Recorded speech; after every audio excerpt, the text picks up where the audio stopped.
अंतर्राष्ट्रीय एवरेस्ट दिवस के रूप में मनाया जाता है। और आज से प्रधानमंत्री नरेंद्र मोदी 4 राज्यों के दौरे पर रवाना हो रहे हैं। इस दौरान वो कुल 17,000 करोड़ की परियोजनाओं का तोहफा देंगे। आज और कल यानी 29 और 30 मई को प्रधानमंत्री नरेंद्र मोदी सिक्किम, बंगाल, बिहार और उत्तर प्रदेश राज्यों का दौरा करेंगे। ऑपरेशन सिंदूर की सफलता के बाद पहली बार पीएम मोदी बिहार भी आ रहे हैं। यहाँ सामाजिक संगठन उनका स्वागत करेंगे और आज 29 मई को बिहार पटना एयरपोर्ट के नए टर्मिनल का भी उद्घाटन करेंगे प्रधानमंत्री। साथ ही बिहार के बिहटा में सिविल एनक्लेव की आधारशिला भी रखेंगे। और आज पीएम मोदी सिक्किम राज्य का दौरा भी करेंगे। राज्य के 50 साल पूरे होने के उपलक्ष्य में डाक टिकट भी जारी करेंगे और यहाँ भी करोड़ों की विकास परियोजनाओं की सौगात देंगे। फिर कल 30 तारीख को प्रधानमंत्री उत्तर प्रदेश कानपुर में भी 20,900 करोड़ रुपए की विकास परियोजनाओं का लोकार्पण और शिलान्यास करेंगे। इस दौरान यूपी कानपुर में मेट्रो के अंडरग्राउंड सेक्शन का भी उद्घाटन लोकार्पण करेंगे। चलिए अगली बड़ी खबर देखिए। भारत अमेरिका के बीच अगले महीने 25 जून तक हो सकता है अंतरिम व्यापार समझौता। सूत्रों के मुताबिक दोनों देशों के बीच बातचीत जारी है। और एक रिपोर्ट सामने आ रही दोस्तों, बीते महीने अप्रैल में हमारे देश की औद्योगिक उत्पादन वृद्धि दर में गिरावट देखी गई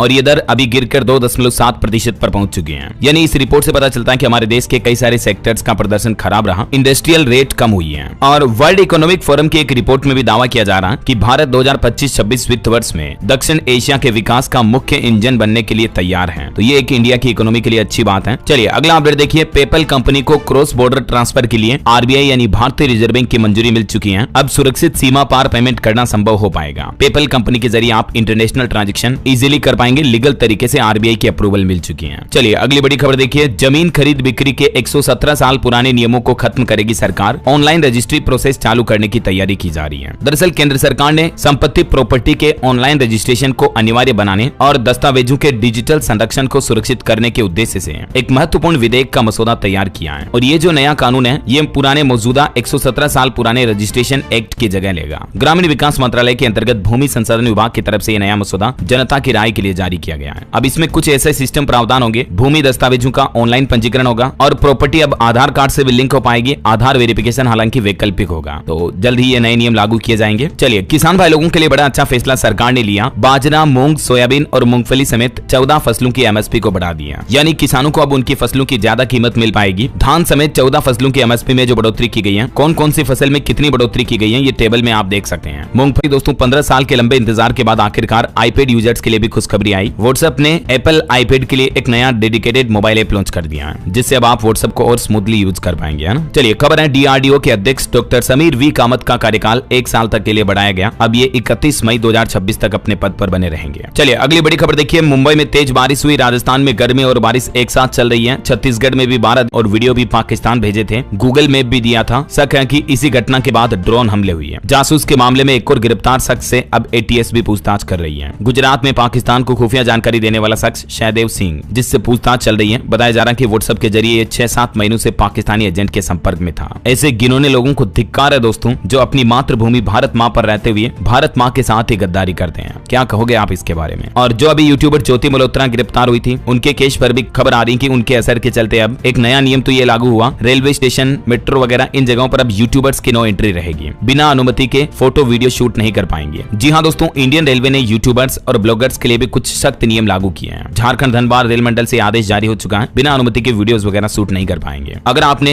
रेलवे स्टेशन पर रील बनाई, फोटो लिया, वीडियो बनाया तो अब सख्त कार्रवाई होगी। कलकत्ता मुख्यालय वाले पूर्व रेलवे स्टेशनों पर भी फोटोग्राफी और वीडियोग्राफी पर रोक लगा दी गई है। चलिए अगली खबर देखिए। हमारे विदेश मंत्री डॉक्टर एस जयशंकर का कहना है कि हमें आतंकवाद के खिलाफ अपनी रक्षा करने का अधिकार है और इसे कई देशों ने सही भी माना। इटली दिवस पर इटली के दूतावास में आयोजित एक कार्यक्रम में यह बयान दिया। और एक बड़ी खबर देखिए। दाने दाने को मोहताज हो रहा पाकिस्तान, अब उसको सिर्फ चीन का सहारा है। जून के अंत तक हालांकि $3.5 अरब का ऋण और दे सकता है पाकिस्तान को ड्रैगन यानी चाइना। और चीन पाकिस्तान दोनों देशों की चिंता फिर से बढ़ने लगी है, क्योंकि अगले महीने जून में हमारे देश की इंडियन नेवी में शामिल होगा स्टिल्थ युद्धपोत तमाल। और ये युद्धपोत ब्रह्मोस मिसाइल से लैस होगा। तो इससे हमारी इंडियन नेवी की ताकत यानी भारतीय नौसेना की ताकत और बढ़ेगी, है ना। इस नई ताकत के बाद अब दुश्मन के रडार सिस्टम भी हमारी इंडियन नेवी को पकड़ नहीं पाएंगे। एक बार में 3000 किलोमीटर दूरी तय करने में सक्षम है। ये ब्रह्मोस सुपरसोनिक क्रूज मिसाइल से लैस है ये युद्धपोत, जो इंडियन नेवी में शामिल हो जाएगा अगले महीने, ठीक है ना। चलिए कोरोना वायरस से जुड़ी कुछ बड़ी खबरें देखते हैं दोस्तों। देखिए देश में अभी तक कोरोना के 1200 केस एक्टिव मामले चल रहे हैं, सक्रिय हैं और अब तक 12 लोगों की मौतें भी हो चुकी हैं। और पीएम मोदी जो अभी यूपी बिहार के दौरे पर जाने वाले हैं, तो उसके लिए भी एक प्लान बनाया गया कि प्रधानमंत्री के नजदीक रहने वाले सभी लोगों के कोरोना टेस्ट करना अनिवार्य होगा। कुछ राज्यों के हालात देखिए आप। बिहार में भी कोरोना का प्रकोप बढ़ने लगा। एम्स पटना में एक महिला डॉक्टर समेत 7 पॉजिटिव मामले सामने आए। कोरोना रिटर्न की तैयारियां देखिए। हरियाणा में भी चक्री दादरी में 14 बेड बेड का आइसोलेशन वार्ड तैयार हुआ। अगले सोमवार से ही फ्लू ओपीडी कॉर्नर भी शुरू किया जाएगा। राजस्थान में भी जयपुर जोधपुर में 7 नए कोरोना मरीज मिले। अब अस्पतालों में ऑक्सीजन की व्यवस्था प्रॉपर की जाएगी। 2 जून तक रिपोर्ट भी मांगी सरकार ने। वैसे राजस्थान में भी कोरोना के कुल सक्रिय मामले 32 तक पहुंच चुके हैं। और यूपी में भी देखिए कानपुर में मोदी के पास जाने वालों की कोरोना जांच होगी। उत्तर प्रदेश में भी कोरोना के 38 एक्टिव केस चल रहे हैं। एक व्यक्ति की और मौत हो गई। बीएचयू में एक डॉक्टर भी पॉजिटिव पाया गया। और भी ये भारत के मानचित्र में आप देख सकते हैं अभी देश के किन किन राज्यों में लगभग कोरोना के कितने सक्रिय मामले चल रहे हैं। और एक बड़ी चौंकाने वाली वैज्ञानिक रिसर्च मैंने आपको कल दिन में बताई थी कि कोविड-19 के डेल्टा वेरिएंट की वजह से साइलेंट हार्ट अटैक के मामले काफी बड़े हैं। आईआईटी इंदौर के वैज्ञानिकों की रिसर्च में ये चौंकाने वाला खुलासा सामने आया है। वैज्ञानिकों के शोध में पता चला है कि कोरोना वायरस के डेल्टा वेरिएंट की वजह से आजकल लोगों में साइलेंट हार्ट अटैक और थायराइड जैसी समस्याएं सामने आ रही हैं। आईआईटी के इस शोध में मशीन लर्निंग यानी एमएल एआई का यूज किया गया। मरीजों के डेटा का विश्लेषण किया गया। ये शोध जर्नल ऑफ प्रोटियोम रिसर्च में भी प्रकाशित हुआ है। और इस शोध को आईसीएमआर यानी Indian council of medical research organisation के सहयोग से कंडक्ट किया गया। इस शोध के लिए वैज्ञानिकों ने कोरोना की पहली लहर और दूसरी लहर के मरीजों का डेटा लिया और फिर एनालिसिस की मशीन लर्निंग का उपयोग करते हुए, जिसमें चौंकाने वाली बात सामने आई कि कोरोना संक्रमित लोगों में हार्ट अटैक की संभावना बढ़ी है। तभी तो मैं आपको कहता रहता हूँ आए दिन आजकल आपको पता होगा युवाओं में भी हार्ट अटैक के मामले सामने आ रहे हैं। तो जितना हो सके दोस्तों पहले से बचकर रहें, मास्क का इस्तेमाल करें और भीड़ भाड़ वाली जगहों पर सावधान रहें, है ना। ओके, और चलिए आगे बढ़ते हैं अपन खबरों में। खबर देखिए, जस्टिस वर्मा के खिलाफ सरकार महाभियोग ला सकती है। मानसून सत्र में प्रस्ताव लाने की संभावना है। ये वही हाईकोर्ट के जज हैं जिनके घर पर 500 के गड्डियों के नोट के जले हुए बंडल मिले थे। और कर्नल सोफिया मामले पर भी सुप्रीम कोर्ट ने हाईकोर्ट को सुनवाई करने से रोका और एसआईटी को जांच करने के लिए जुलाई तक का वक्त दिया। आपको पता होगा मध्य प्रदेश के मंत्री विजय शाह ने जो हमारे देश की कर्नल सोफिया कुरैशी पर विवादित टिप्पणी की थी, तो उस मामले पर बीते दिन सुप्रीम कोर्ट में सुनवाई हुई है ना। वहीं खबर है, अयोध्या राम दरबार की प्राण प्रतिष्ठा 5 जून को होगी। इस दौरान 7 मंदिरों में पूजा होगी। 101 आचार्य अनुष्ठान कराएंगे। सीएम योगी भी इसमें शामिल होंगे। चलिए खबर आ रही, 3 करोड़ का ताज पहनेंगी Miss World 2025। CEO Julia Morley बोली कि व्हाइट गोल्ड से बने ताज में 1770 हीरे जड़े हैं। भारत की नंदिनी गुप्ता भी टॉप 40 की लिस्ट में है इस रेस में। तेलंगाना की राजधानी हैदराबाद में चल रही ये 72वीं मिस वर्ल्ड प्रतियोगिता और इसमें फाइनल राउंड जीतने वाली को 3 करोड़ का ताज मिलेगा। वहीं खबर है, अमेरिकी राष्ट्रपति डोनाल्ड ट्रंप ने स्टूडेंट वीजा के इंटरव्यू पर रोक लगाई। यूएस जाने वाले छात्रों के सोशल मीडिया अकाउंट की भी अब जांच होगी और क्लास छोड़ने पर वीजा रद्द करने का आदेश भी दिया। ऑटो इंडस्ट्री से खबर देखिए, निसान मैग्नाइट अब भारत में सीएनजी किट के साथ लॉन्च होने जा रही है। कॉम्पैक्ट एसयूवी में 55 से ज्यादा सेफ्टी फीचर्स मिलेंगे और इसकी शुरुआती कीमत 7.25 लाख रुपए से शुरू है। चलिए बड़ी खबर देखिए, अब अगर पाकिस्तान ने फिर से ड्रोन हमला किया तो देशवासियों को डरने की जरूरत नहीं है, क्योंकि भारत ने एक नया सटीक मास्टर प्लान बनाया है। जी हां, भारत अब शहरों को बाहरी चुनौतियों से निपटने के लिए भी तैयार कर रहा है। जम्मू कश्मीर में भी आतंकी ठिकानों पर हमले के बाद अब शहरों में सुरक्षित ठिकाने बनाने पर विचार किया जा रहा है। जैसे यूक्रेन में मेट्रो स्टेशन ने लाखों लोगों की जान बचाई थी ना, तो वैसे ही स्पेशल बंकर वगैरह और स्पेशल हिडन प्लेसेज बनाए जाएंगे अब भारत में भी अलग अलग शहरों में, है ना। और एक अच्छी खबर है, इनवार मिसाइलें भी बढ़ाएगी भारतीय सैन्य ताकत। 3000 करोड़ की एक और डिफेंस डील चाइना पाकिस्तान की नींद उड़ा देगी। भारत सरकार अपनी सैन्य शक्ति को बढ़ाने के लिए दिनों दिन नए फैसले ले रही है। और इसी बीच एक अच्छी खबर है, अब भारत डायनेमिक्स से भी लगभग 2000 से 3000 करोड़ रुपए की लागत से 500 इनवार एंटी टैंक गाइडेड मिसाइलें खरीदी जाएगी। इन मिसाइलों का उपयोग T-90 टैंकों में किया जाएगा ना। और भारत अपने ड्रोन उत्पादन को भी बढ़ावा देने के लिए 3 गुना निवेश करेगा, जबकि पाकिस्तान अभी इस काम के लिए चाइना और तुर्की जैसे देशों पर निर्भर है। लेकिन ऑपरेशन सिंदूर के बाद भारत घरेलू स्तर पर भी ड्रोन उत्पादन बढ़ाने के लिए ये नया प्लान कर रहा है। और एक बड़ी खबर देखिए, भारत से मात्र 12 किलोमीटर दूरी पर बंद एयरबेस को फिर से शुरू करेगा बांग्लादेश। चीन और पाकिस्तान का भी इसको सपोर्ट मिल रहा है, तो बांग्लादेश अपने एक पुराने एयरबेस को शुरू करने का प्लान कर रहा है। बहरहाल अभी तो कुछ और महत्वपूर्ण और काम की खबरें देखेंगे दोस्तों अपन, लेकिन फिलहाल वक्त तो चला है आज के ताजा मौसम समाचार जानने का। और हाँ, एक देखिए आप, मध्य प्रदेश में नौतपा के चौथे दिन भी तेज आंधी बारिश देखी गई। एमपी इंदौर उज्जैन समेत कई जिलों में पानी गिरा। रतलाम में सड़कों पर भी पानी भर गया। और इस बेमौसम बारिश की वजह से देखिए आप, कई जगहों पर किसानों की केले वगैरह की फसलें भी खराब हो गई। एमपी के बुरहानपुर में भी। इधर राजस्थान के हालात देखिए, जोधपुर उदयपुर समेत 8 जिलों में बारिश हुई। भीलवाड़ा में तो तेज हवा से एक टोल प्लाजा पर लगा टिन शेड ही उड़ गया। पूरा का पूरा शेड उड़ गया। ये तस्वीरें में आप देख सकते हैं कितने गंभीर हालात चल रहे हैं अभी आंधी तूफान और भारी बारिश से। छत्तीसगढ़ में भी देखिए नौतपे में आया मानसून, बारिश का अलर्ट। महाराष्ट्र के रास्ते दंतेवाड़ा पहुंचा मानसून। 29 जिलों में अब गरज चमक के साथ बारिश हो सकती है और बिजली भी गिर सकती है। इधर बिहार के भी 12 जिलों में आज बारिश का अलर्ट जारी हुआ। 30 से 40 किलोमीटर प्रति घंटा की रफ्तार से हवाएं चलेगी। तो वहीं दोस्तों हरियाणा में भी कई जिलों में बारिश का दौर जारी है। 31 मई तक मौसम खराब रहेगा। पंजाब के भी 16 जिलों में हल्की बारिश और आंधी की संभावना है। और पहाड़ी राज्यों में हिमाचल के हालात देखिए आप, दोपहर बाद जमकर बरसे बादल और कांगड़ा में तो ओलावृष्टि भी हुई, जिससे किसानों की फसलों को भारी नुकसान हुआ। हिमाचल में भी अब 3 जून तक मौसम जो है खराब रहेगा। और उत्तर प्रदेश में तो कई बिजली गिरने की घटनाएं देखी गई। मिर्जापुर में 8 लोगों पर बिजली गिरी, 2 तो बहनों की भी जान चली गई। पेड़ के नीचे बैठी थी दोनों बहनें। कानपुर और रामपुर में भी भारी बारिश हुई। आज और कल भी यूपी में मौसम ऐसा ही रहेगा। मिर्जापुर में वज्रपात यानी बिजली गिरने का कहर सबसे ज्यादा देखा गया। घर के बाहर खेल रही 2 बच्चियों की मौत हो गई। 7 लोग और झुलस गए बिजली गिरने की वजह से। मुख्यमंत्री योगी आदित्यनाथ ने भी इन घटनाओं पर संवेदना व्यक्त की। और अभी भी मौसम विभाग का कहना दोस्तों कि अगले महीने जून में भी 108% अधिक बारिश का अनुमान है। उत्तर पश्चिम व पूर्वोत्तर भारत में थोड़ी कम वर्षा होने के आसार रहेंगे, लेकिन कुल मिलाकर दोस्तों इस साल मानसून के दौरान अच्छी बारिश का ही अनुमान जताया जा रहा है। तो अभी देश के अधिकतर राज्यों में बारिश जैसे हालात चल ही रहे हैं। मुंबई में तेज बारिश चल रही है। अब तक 17 राज्यों में मानसून कवर हो चुका है। ये भारत के मानचित्र में आप देख सकते हैं। दक्षिण भारत से होता हुआ मानसून अब भारत के इन राज्यों तक भी पहुंच चुका है। और अभी भी IMD ने 28 से लेकर 30 मई तक पूर्वोत्तर राज्यों और उप हिमालय, पश्चिम बंगाल, सिक्किम वगैरह में भी भारी बारिश की चेतावनी दी है। और भी अगले 24 घंटों के दौरान मौसम की संभावित गतिविधियां क्या रह सकती है, थोड़ा डिटेल में मौसम अपडेट आप वीडियो को पॉज करके देख लीजिएगा। चलिए मौसम के बाद अब अपन आज के सराफा बाजार पर नजर डालते हैं। देखिए सोना 548 रुपए बढ़कर 95,700 रुपए प्रति 10 ग्राम पहुंच चुका है, जबकि चांदी में एकदम 921 रुपए की बढ़ोतरी देखी गई और चांदी का भाव अभी 97,446 रुपए प्रति किलो चल रहा है। इसी साल अब तक सोना 19,465 रुपए प्रति 10 ग्राम तक महंगा हो चुका है। बाकी अलग अलग कैरेट के हिसाब से गोल्ड का प्राइस आप देख सकते हैं। 24, 20 और 18 कैरेट का प्राइस क्या चल रहा है, ठीक है ना। चलिए कुछ मार्केट अपडेट्स भी देख लेते हैं। देखिए बीते दिन भारतीय शेयर बाजार में सेंसेक्स 239 अंक गिरकर 81,312 पर बंद हुआ। निफ्टी भी 73 अंक की गिरावट में रहा। वहीं खबर है एन चंद्रशेखरन ने टाटा केमिकल्स के चेयरमैन के पद से इस्तीफा दिया। टाटा केमिकल के चेयरमैन और डायरेक्टर दोनों के पद से इन्होंने इस्तीफा दे दिया। और इंडिगो के भी नए चेयरमैन बने पूर्व IAS विक्रम सिंह मेहता। निवेशकों के लिए खबर है हीरो की कंपनी भी IPO लाने जा रही है। सेबी की मंजूरी मिल चुकी है। 3668 करोड़ का ये IPO का साइज होगा। चलिए बैंक हॉलीडे पर खबर आ रही दोस्तों। अगले महीने जून में 12 दिन बैंक बंद रहेंगे। 5 तो रविवार आएंगे और 2 शनिवार जो 2nd और 4th सैटरडे बैंक हॉलीडे रहता है। इसके अलावा भी अलग अलग जगहों पर 5 दिन बैंकों में कामकाज नहीं होगा। किन किन तारीखों पर ये छुट्टियां रहने वाली हैं? ईद वगैरह के त्योहार भी आएंगे। 7 जून को बकरीद का त्योहार रहेगा तो सभी जगह बैंक छुट्टी रहेगी।